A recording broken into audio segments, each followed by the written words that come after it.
সুপ্রভাত, কেমন আছেন সবাই? আশা করি সকলে কুশলেই আছেন। আমার ছেলে তার ফেভারিট ক্রিকেটারের ছবি আঁকতে বসেছে, তো ভাবলাম আপনাদের সাথেও একটু শেয়ার করি। এইদিকে আমার রান্না বান্না সব হয়ে গেছে। আজ তো শনিবার, তাই সবই নিরামিষ করেছি।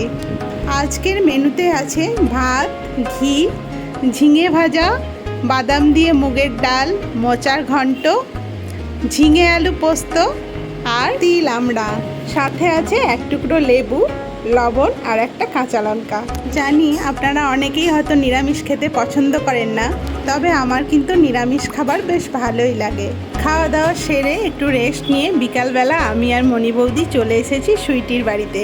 কি সুন্দর সুন্দর কালেকশন দেখুন। আর এই সব কিছু কিন্তু হ্যান্ডমেড, বোলপুরের তৈরি। দারুণ সুন্দর সুন্দর কুর্তি, র্যাপার, টপ, প্লাজো, আর শুধু তাই নয়, ছেলেদের জামা, পাঞ্জাবি, কুর্তা সব কিছু ওর কাছে পাওয়া যায়। সকলে ভালো থাকবেন।